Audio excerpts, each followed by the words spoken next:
How's it going, guys? Welcome back to the UKnowAdamTsang podcast, where you get to know a little bit more about people, passions, and all things business. Today, I'm sitting with Bradley Savage How's it going? with Train with the Savage. Yeah. Welcome to the show. Thank you, Adam. It's great to be here. I'm excited to be here and to be able to just kind of explain my story and tell people what I'm doing. So, Train with a Savage, that brings all types of things to mind, right? Like being a savage. To you, why do you think people should listen to, I guess, what it is that you do? Well, for the first part, I believe everybody should be a part of their own health, right? I think they should take charge with their own health.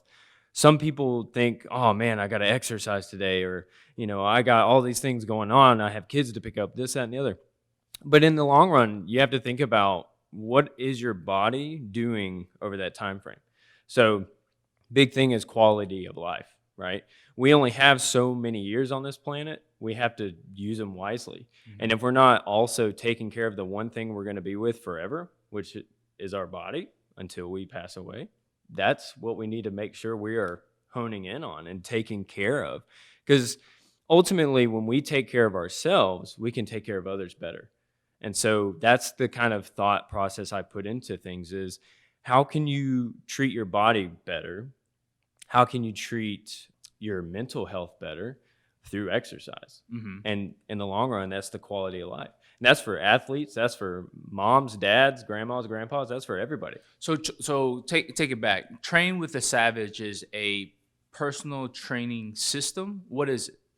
Honestly, it's just myself.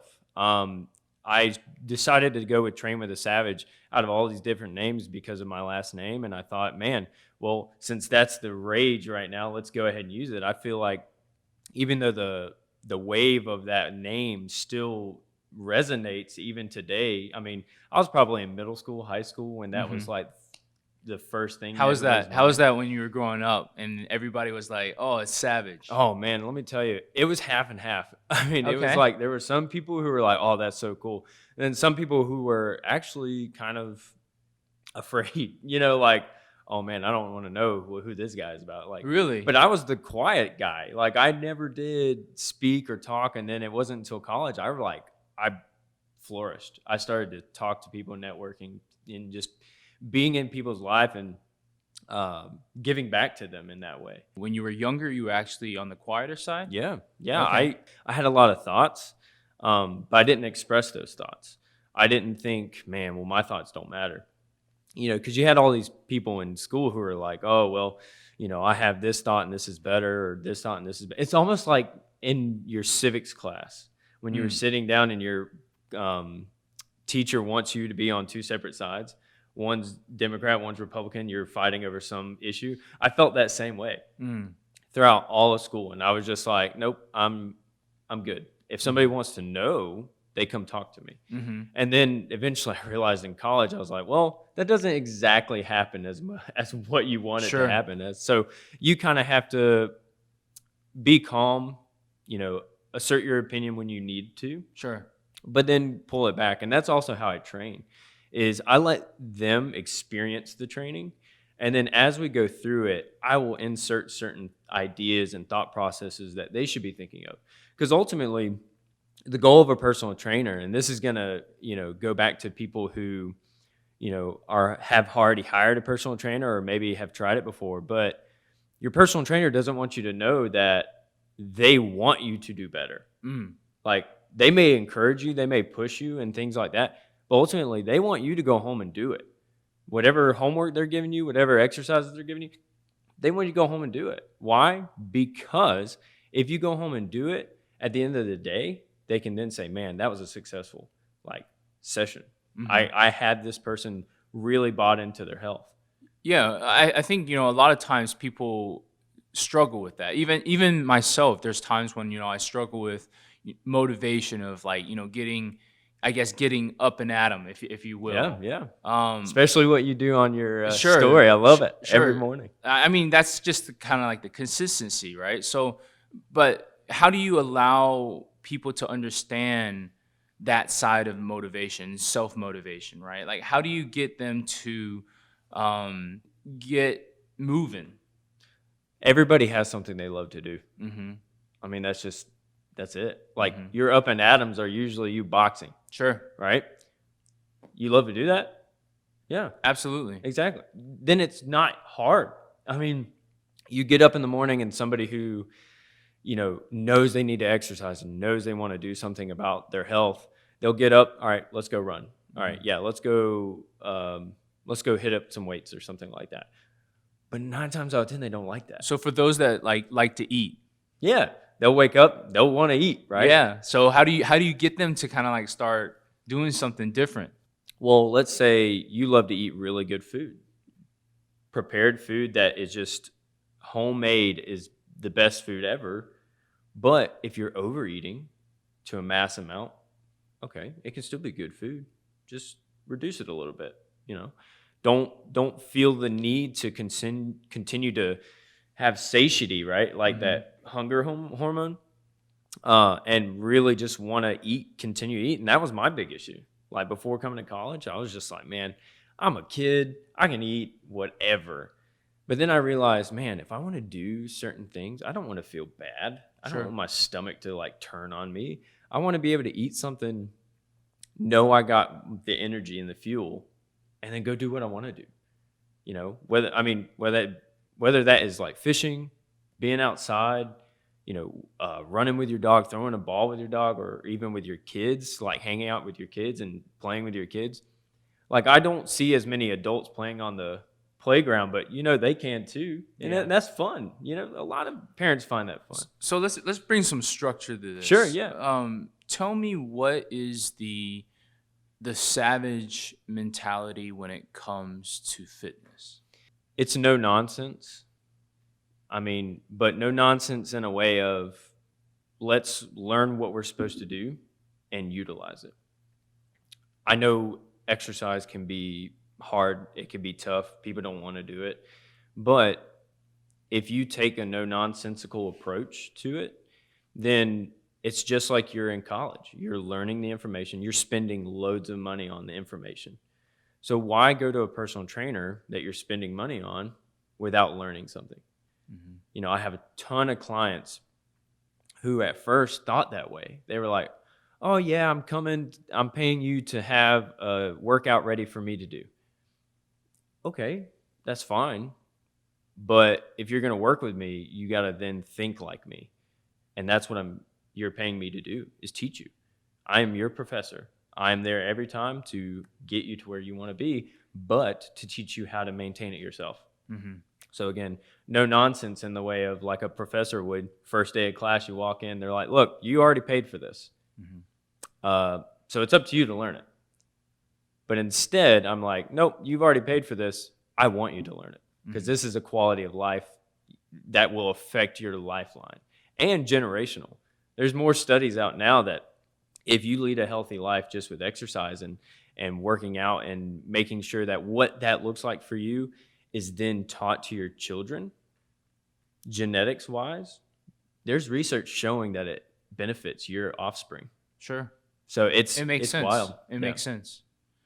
So for you, you mentioned this thing where you are guiding them through kind of your methodology of how to impart that knowledge of, quality of life to your clients. Yeah. Um, I feel like that is a bit different than most trainers because most trainers, they want to hold on to the knowledge and not allow them to learn it themselves, because what that will do is eventually your clients were like, okay, I know how to do this, and then leave. Yeah. Right. Yeah. So how do you kind of like, that's in my mind, How do I that's kinda justify like, it? yeah, that's not the Yeah. greatest business move, right? No. If you have, But think about it this way. Everybody has the things they are proficient at, the things they just know. The things you don't know, you have to continually be reminded, right? And the more you're reminded, the more you remember. And so just like at school, you're taught by listening, by seeing, and then by doing. So if you do all those three things, if you hear it, see it, And some people even argue writing it down Sure.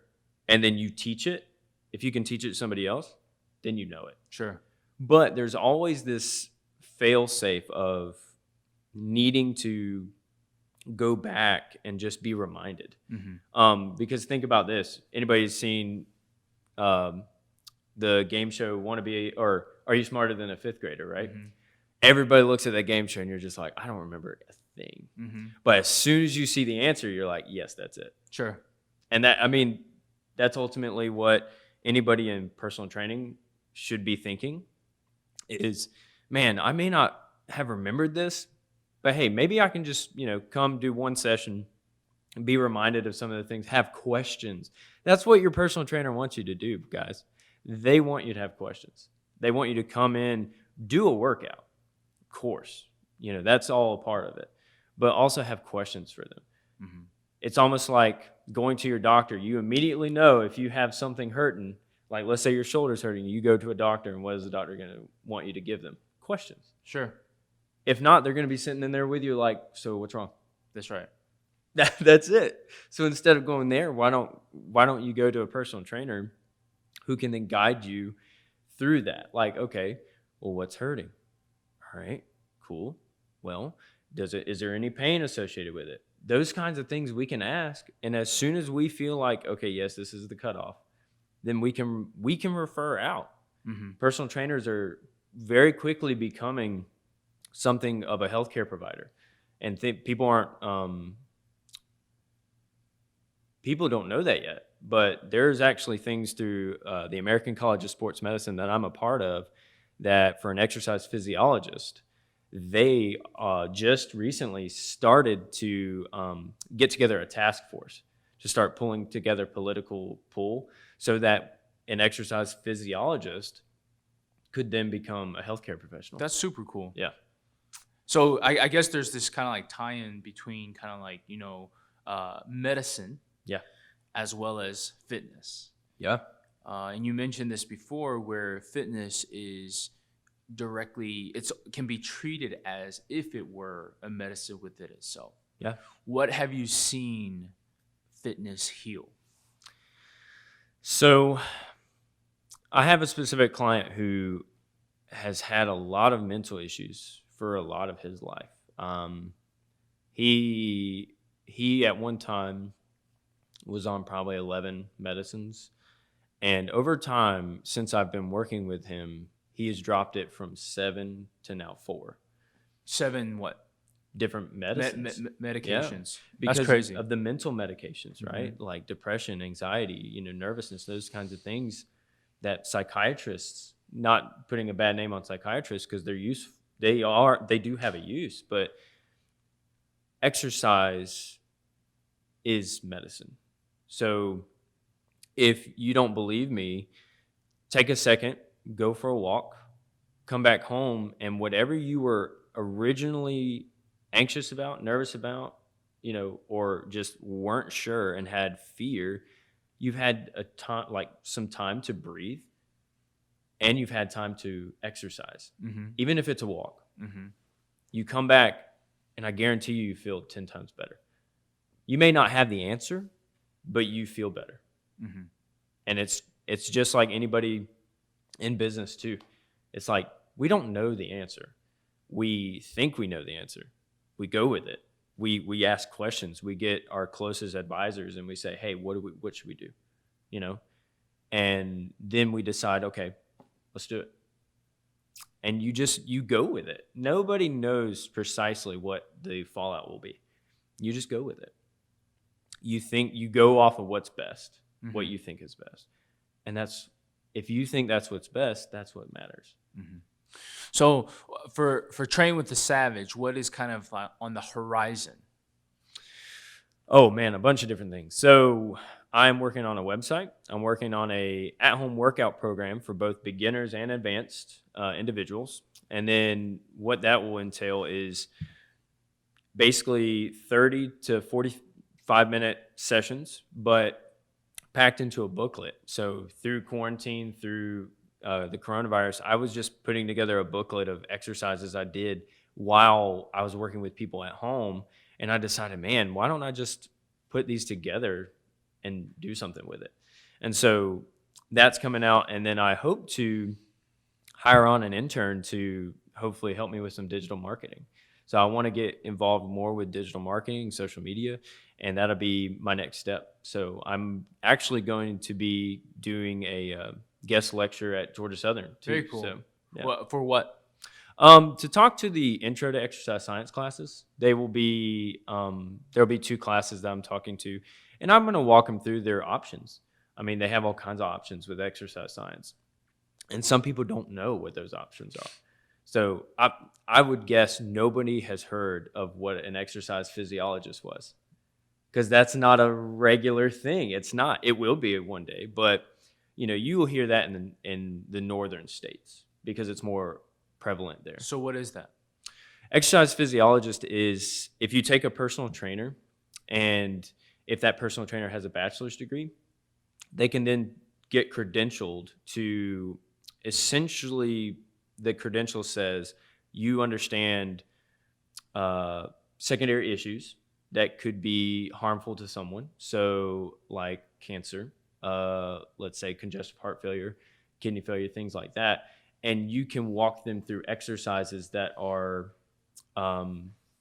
with that acknowledgement that somebody has a comorbidity, and that you can then prescribe exercise. That's it. It's crazy. To be able to say, okay, this person who's dealing with this issue would do best with these exercises, and then you go from there. So is this mainly for weight? Is like that this person is being used, or would this be used for, I guess, other purposes as well? Oh yeah, all kinds of purposes. I mean, management, just weight management is number one. Diabetics, pre-diabetics, high blood pressure, those kinds of things. Yeah, I mean, the world's gamut of all these prognoses that doctors have, research has shown that exercise has benefited or has actually negated a bunch of syndromes that will eventually happen. I think in here it's interesting because taking a pill is so much easier. Yeah. Than going to the gym, Right. Getting on that treadmill, running first, because you're literally, and some people even have trouble with like just taking the pill. Yeah. I think that that's one of the challenges in this is how the adoption rate, right? Like are people going? Your doctor has said, hey, your solution is to exercise. Yeah. I wish more doctors would say that. How you don't think enough do? I don't think enough do. ACSM has a initiative called the Exercises Medicine Initiative, and one of the biggest things with it is pushing that thought process to the doctors, especially saying, hey, instead of prescribing medicine, let's prescribe exercise first to see if we can't bring back some of those issues that they are having, instead of immediately saying, yeah, let's get you some medicine to help out this X issue, right? But if they're just before those issues happen, and let's say they're going in for a physical and the doctor can clearly see that something's wrong, why not say, hey, instead of, hey, have you exercised? That's the question you get is, have you exercised recently? 9 times out of 10, you're just like, no. But if a doctor would then say, hey, I'm going to prescribe you a personal trainer to go to, that would hopefully then, and this is a big deal with insurance, right? People want insurance to pay for it. That's another barrier right there, is they want insurance to pay for it. But if you really think about going into a personal trainer with that thought process of, I'm going to learn something and I'm going to put it into practice, then the money you spent on a personal trainer is worth it. So that makes sense, right? Yeah. Where they have to meet somebody, and that will hold them accountable. Right. But if there is not that there, Yeah. if it's just like, okay, go home, go run. Yeah. Like I don't think people are going to do it. Well, even think about it this way. There's tons of people out there right now who have online videos of like free exercise workouts. Sure. Okay, people have the ability to go home, go to YouTube, look it up, and do it. But will they? No. Yeah. But then there's accountability. You can't have an accountability partner that is only on a video. You have to see that person. You have to meet with that person. You have to say what's struggling or what you are struggling with, what you're having to fight through, those your own barriers to get to exercise. It's always time. That's the biggest one, is time. Can I pick up my kids and still do a workout? Remember, working out is not running, not lifting weights all the time. It's also playing with kids. Like, you could be throwing a football. You could play football. You could hit a softball or something like that. You could run bases. You can have a soccer ball and kick it with anybody, and that's exercise. Mm-hmm. I mean, think of it as a family group thing too. Like, instead of you just sitting on the chair being like, hey, go do it with them. That makes sense. And not only that, your kids would love you for it. Mm-hmm. And I would say for grandmas and grandpas, same idea. The more you do it with them, now understandably, a lot of that population may not have the ability to right now, but everybody's body has an ability to gain muscular strength. There's just a limit, right? Mm. And that limit is very high compared to where a lot of people are right now. And if people were to really focus, because I've seen millions of videos of like people in their 70s and 80s lifting 400 pounds, deadlift. It's crazy. Yeah. I can't lift 400 pounds. But they practiced it. They put it into practice. But you see, the thing is those are 1 in a million. Sure. Because they love what they're doing. Don't tell grandma at home, don't start lifting 400 pounds, please. No. We're going to have a bunch of lawsuits on our hands. No, just, definitely refer to a personal trainer. Get them to talk to you about any questions. I mean, even just the simple ones, like, how do I start? Sure. Where are my values at, as far as that's concerned? Because you have to have values to be able to do an exercise regimen. You don't just go in saying, all right, yep, I'm going to do this. You're going to last maybe 2 days. That's right. But if you go into it thinking, all right, what are my values? I want to lose weight. I want to get off medicine. I want to be there for my children a lot longer. I want to also, as an athlete, this is an interesting one. I don't bring up athletes enough, but I work with athletes as well. And it's, hey, how can I last a whole season without getting injured? Mm. How can I maintain, because even high school athletes, what is the first thing they're thinking? Oh, let's lift as much weight and as many times as possible. Okay. But how can you get that one athlete to focus? Hey, look, yes, lifting a lot of weight's great. You might have that, competition in the weight room, but don't you want to last the whole season? Wouldn't you want to play every game? Wouldn't you want to be able to be dominant and be prepared? And that's where a good sports performance coach like myself would get you to where you can think about, okay, what's my next step? All right, in season, what's my next step? And then after season, what's my next step? And work you through that to where then you know it. Mm-hmm. Some of the most immense athletes you can think of in today's age has a sports performance coach because of their body mechanics. How are you lifting something? How are you hitting this ball? How are you turning your head and it's changing what your depth perception is? How can we practice that? And then how can we get it muscular memory? Mm-hmm. There's so much that goes into it. I posted something on my Facebook and Instagram account a while ago, not too long ago, and it was essentially a diagram of where a coach's mind is at. And it's the same for personal trainers. We're all sitting there thinking, okay, this is the issue we're dealing with. All right, we're going here. All right, yep, no. They said, yeah. All right, cool. There's little yes, no charts. That's in our head all the time. Sure. And if it isn't, we're doing you a disservice. But that's happening all the time. And that's what we want you to learn is, why are we thinking that way? How can you implement it? It is hard. In general, it is hard to get somebody to buy into that. What do you think is the biggest challenge that you face as a personal trainer? There's a lot. That's why right now I'm thinking of like 3 or 4 just in my head. I mean, but the biggest challenge would be for honestly someone to realize the value that they're getting is the biggest challenge, because I see so many people who try specific training things that then they're like, oh, I got injured. Or then they're like, I just kind of tried it and it didn't work for me. Okay, well, why didn't it work for you? Because we easily can say no to something. We can't easily say yes to something. So especially when it comes to exercise. So when I think of that question, I think of how can I provide you a value that you see the benefit from, and then you be able to remember it and go home and do it yourself. Because if you can do it yourself at home, there's more things you can do with your personal trainer or your sports performance coach when you come back.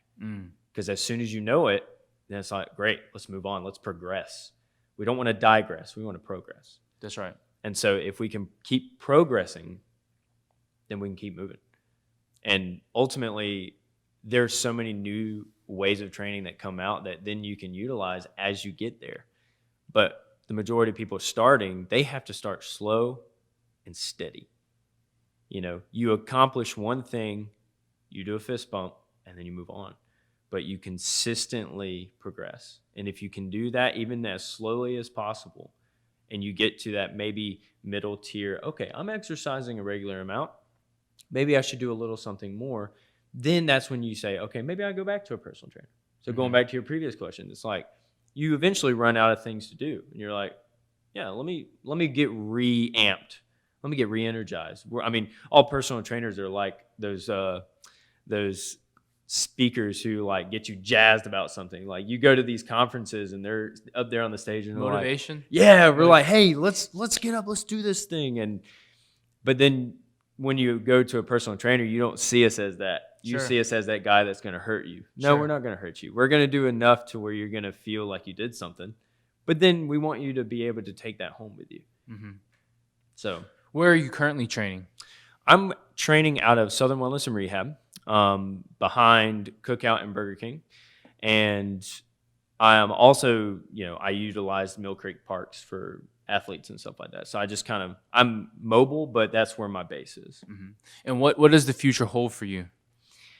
Well, just a growth, honestly. I want to be able to see my business grow into a little bit something bigger where maybe I have multiple little boutique that's what they're calling it now, or boutique personal training gyms. And that's where I want to go, is I want to have those kinds of things so that then I can train other trainers to think the same way I do, that exercise is all about medicine and quality of life. If you're a grandma, grandpa, dad, mom, or athlete, or son, daughter, that's what you're thinking about, is longevity. Very nice. Where do people keep in touch with you? How do the people find out more about your methodologies? Yeah, so Facebook and Instagram at Train with a Savage. You'll also find me on Facebook as Brad Savage as well. And I hope to then, once I get a little bit bigger, I will then change it to what my company will be.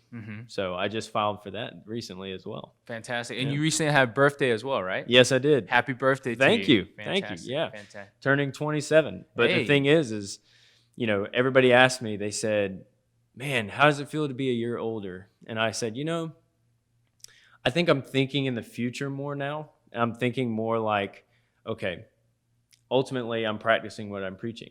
If I am telling people, think about your life in the span you have, really treat your body the way you'd want to. And so that's what I've been thinking of recently. It's just like, man, yeah, kids, Yeah. And how am I going to then incorporate what I do with them and encourage them, and then also keeping myself healthy, So I can be a little bit vulnerable here. I think it'd be great for your listeners to hear from a personal trainer what they're dealing with. That's right. So one of the biggest things I'm dealing with now is volume, volume of food. You work out all the time and then you're drinking water, and that's good. But for me recently, it's like, man, I could eat another serving of that, or I could feel good and just stop here. And that's what I've been dealing with. I mean, I think it's doing anybody a disservice if you're not being vulnerable. So I I've been dealing with that and working through that and making sure that as I walk through that journey, that I'm being holding myself accountable to how much I'm eating. Yeah. Mm-hmm. Well, thank you for sharing. Yeah, you're I welcome. do appreciate Yeah. that. Brad, I wanted to thank you on behalf of the Adam podcast for stopping by. I'd love to be back, Yeah, honestly. I think it was absolutely. great. I think, on it, like to a certain extent, just having that marker there, right? Like, Yeah. and then, coming back to 6 months, a year from now, Yeah. after you've launched everything, it would be Yeah. like very extremely interesting to me. And talk about business. That's like, right. I love that. I could talk about business all day long. So. That's me. My wife kills me sometimes. Yeah? She's like, no, let's not talk about that right now. So we have specified hours. I'm like, oh, great. I can talk about this now. But yeah. And that is why, ladies and gentlemen, I don't have a wife. Thank you so much, and I appreciate your time. Yeah. Cool.